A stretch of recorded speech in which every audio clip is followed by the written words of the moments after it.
What is going on, everybody? Welcome back to another episode of Loc'd Talks. I am your host, Tyree. And as always, please like, share, subscribe to the podcast. It really helps us grow, reach more people, more standards, more men and women who are not only trying to increase and gain the upper hand to their personal and self-development, but and also find a deep, unique, and significant way in order to make themselves a better person than they were the day before.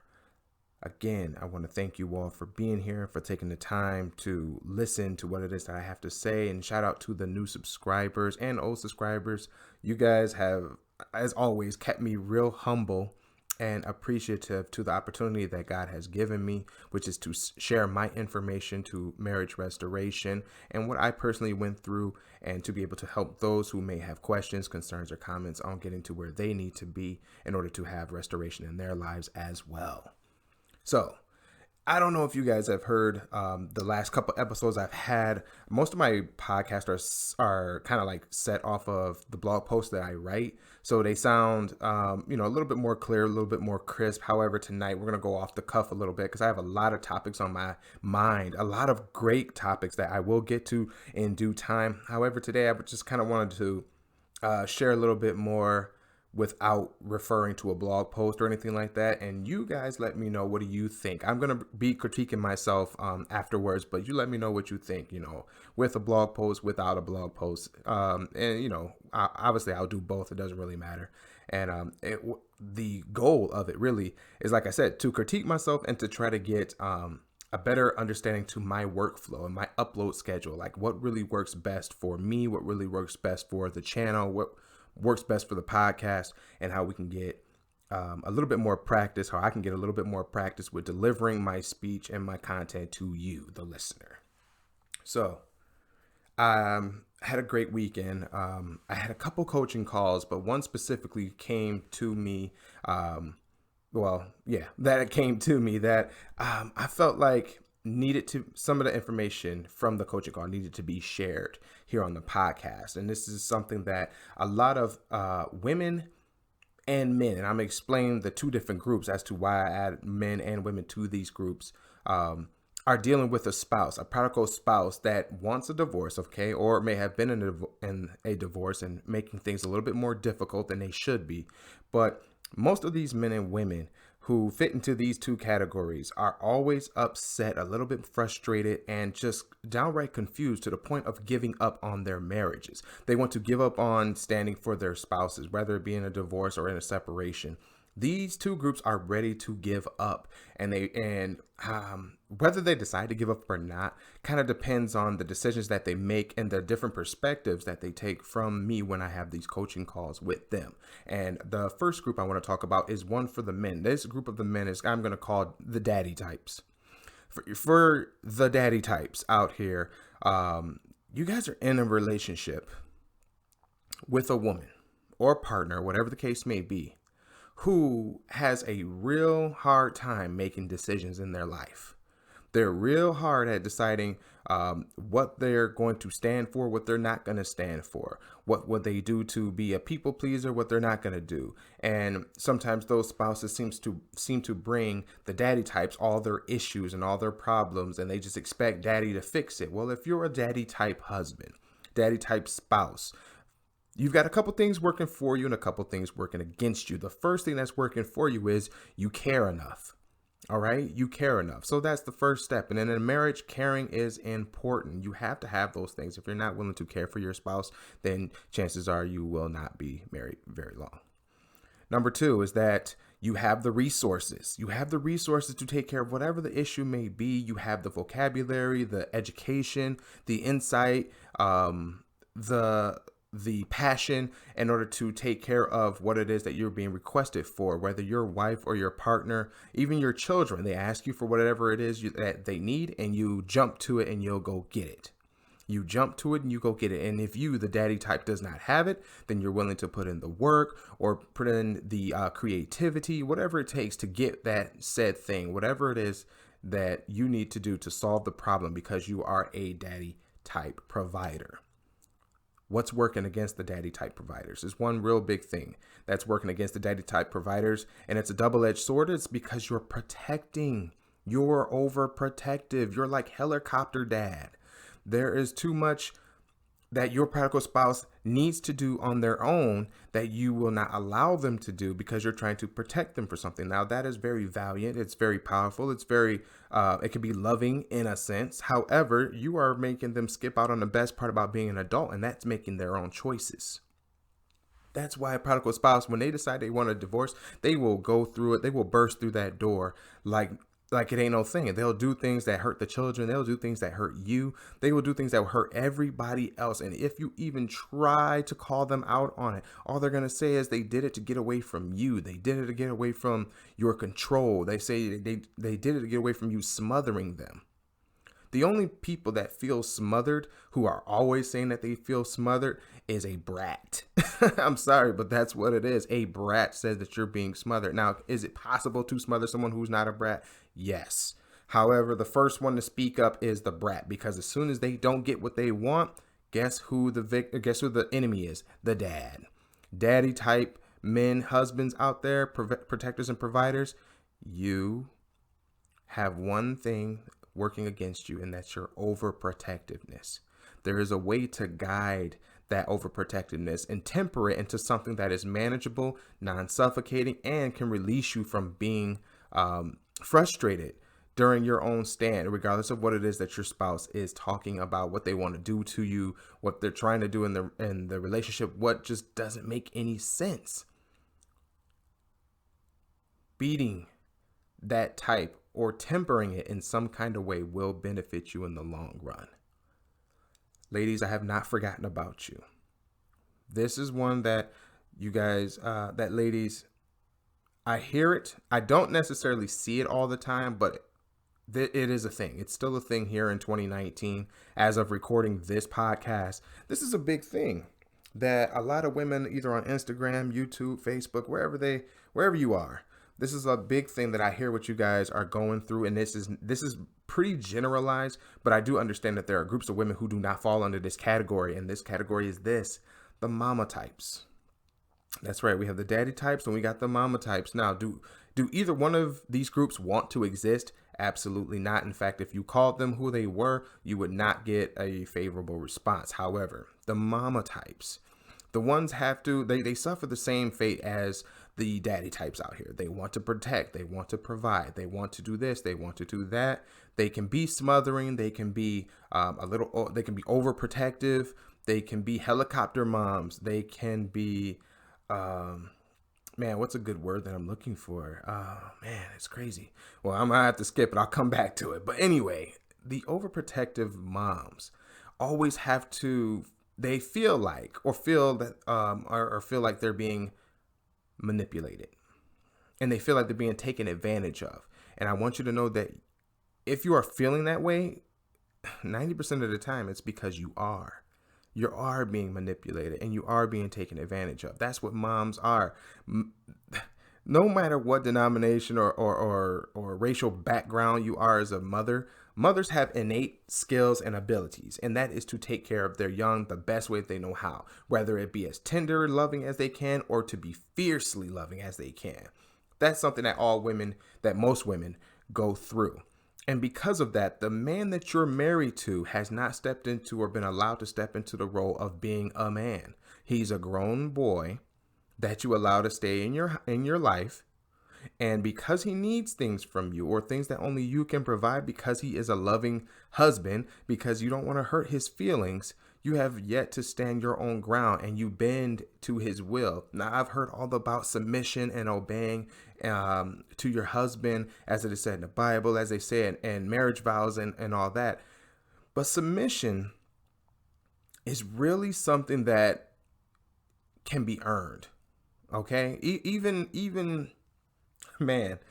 people who are into, and I'm going to say it, you guys, because it's hard. I'm afraid to say it, but I have to say it. Even people who are into like the kinky lifestyle or sexy lifestyle, those type of people understand submission on a level that even married people will never, ever reach.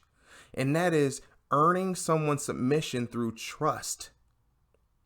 Now, I'm sorry to use that crude example, and I won't dive too deep into it because I want to stay on track here about what's going on. When you are submitting or choose to obey somebody on that level, it's because you have established yourself as somebody that they can count on, but cannot, but does not, will not allow them to live under, if you catch my drift. For women who harbor men who they wish they were something better. They meet a lot of good guys out in the world, but then they go home to a husband that they wish would be better than what he was, or that he could do something better with his life. That man will never submit or obey to that type of thinking. And it's only because you have not submitted or obeyed to what it means to lead in your own relationship, to be a co-partner or to be the leader in your relationship. And that's based off of example. See, if you don't require your husband to step up, or you don't allow him back down and allow him to step up, or empower him with positive affirmation or positive reinforcement that gets him to kind of like lean on the skills that he has, well, then you're only going to get the things that he's proud of himself doing. And if he's proud of his wife because of what she does for him, then you will always be the thing that he leans on, the thing that he turns to, the thing that he just does not have to move forward in life with because he's using you. The mommy types are in danger of being manipulated and taken advantage of. And I know there's a whole world of conversation that we could have about that, you guys. There's a whole type of deep conversation that I'm willing to have, and I can help with that. All you have to do is click down in the description box. If you click on my link, it will add you to our online website at www.tyrewilson.com. You can book a session with me, 30-minute call, and we can talk about ways how to help you get out of that hole and funk of feeling depressed and confused and angry about what's going on with your stand, and move you in a way and angle you in a way that God can then walk with you and pull you out and continue down your journey of standing for your spouse in a more positive and empowering way. I brought up this podcast because there is more to you. There's more to this marriage. There's more to this relationship than what's happening. And a lot of adults are learning things real late in the game. They feel like it's too late, that it's gone too far away, and they're running to file divorce. They're running because they believe that, well, if I can't make it with you, then I can't make it with anybody. I can't make it. I can't make it. And the daddy types and the mommy types are going out there and they're saying, but wait, I can do this. But wait, I can do that. But wait. Stop. Don't go out there for that. Don't chase after someone who is unwilling to make a decision and stick by it. For someone who can't decide if they want to be with you with both feet in the pool, there's nothing to chase. See, because as long as the enemy has one hand on their wrist and you've got the other hand, and they're being led by the enemy, they're going to fight you with everything that they got. Not physically fight you. Maybe they will physically fight you, in which case I want you to stop right now. Do not get into physical altercations with your prodigal spouse. But the fight is not a physical, and it's not a heartfelt fight. This is an attack on the mind. An attack on the mind happens when a prodigal spouse feels and thinks that something better is waiting for them. Or if it's not something better, that if they tried to do better, things would not work out. You might be the daddy and mommy protective in the relationship to a person, to a partner, and an adult who feels like anything that they do in life will not matter. And whatever they set out to do will not work. And you're jumping the gun and you're saying, but this and but that, but I can do this and I can do that. You don't have to worry about it. This is that. That is so valiant of you. It's valiant. And I'm proud of you for wanting to say something and do something about those situations when they arise. but you have to lead in a different way. You have to help in a different way. I'll give you guys, I'll give you an example so that I'm not being asked to not be too vague on this episode. So let's say your husband comes home, ladies, your husband comes home and he's real upset about what happened at work. Maybe something transgression happened between him and another coworker. You know, he comes home and he's like, or you know what, or maybe he's getting a new job position or something. He tried out for a new job position and he didn't get it. So he comes home and he's angry and he says, you know what, I just can't stand not being able to move on with my life. I want to do things in my career. I feel like I'm smart enough and other people don't appreciate it and they're not saying anything and they're not recommending me. I just can't take it anymore. And what you might do is listen, because you're a good woman and you're a good mom, because you live with a good mom listens to their child when they come home and they have everything to say, and you sit there and you listen and you listen and you listen, and then you want to make them feel better. Honey, okay, well, listen, I can make you something to eat. I put on that nice stuff, you know, that nice body spray that you really like, or maybe later on tonight, I can help you feel a little bit better. Valiant and bravo. You're doing the things that a wife does, right? So it seems. But a wife can reach a different level to her husband that's deeper, even deeper than ever before. I want you to do this the next time something along those lines happen. Try this on for size. I understand and I see that what happened at work has you so upset. I can see that. Let's sit down and talk about how we can get you to a place that will support you, that will encourage you to do better and to have a better career and more fulfilling career. Does that sound good? Now, you guys let me know what you think about that. In the event that that happens, I know that this is still about prodigal spouses and stuff like that. Let me tell you, there are a lot of people who still speak to their prodigal spouses. A lot of prodigal spouses still call up their ex-husbands or ex-wives or separated wives or separated girlfriends, and they complain about their life. And you want to listen, you want to be there, you want to feel great about them, and you want them to know that there's no drama with you because you're a good person and then you've been working with God, and that's what it is. However, if you're ever in the energy to direct things in a certain light, in a certain way, then use what I just said to you. That'll work for you right then and there. For the fellas, because I'm not going to forget you guys. Not going to forget you. Your wife or your spouse or your ex-wife. And they're upset about, let's say something that their mother said to them. You know what? My mother talked to me about you. This is what the wife may say. You know what? My mom brought you up, and then she brought me up, and she talked about how I just made a terrible decision, leaving you. How I made just a stupid remark about how you were towards me and the kids that she never saw, that I should have never left you to begin with. But you know what? She just doesn't really understand. She just doesn't know where we are. And some men hear that because the prodigal spouse will use those type of personal affirmations to impose on you that you are may not be solely to blame, but you are always part of the problem, that you were always part of the problem, as if anything that they do could not be handled without you being absent in the first place. I'm going to tell you what to say. And here we go. In the event that something like that happens, honey, your mother is wrong.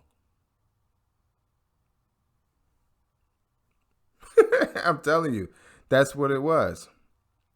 Why?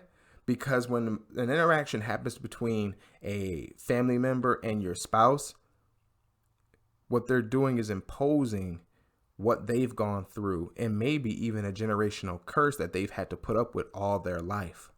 So your spouse may have used you as a sacrificial lamb in the marriage. However, they have always been trying to get away from judgment from their family.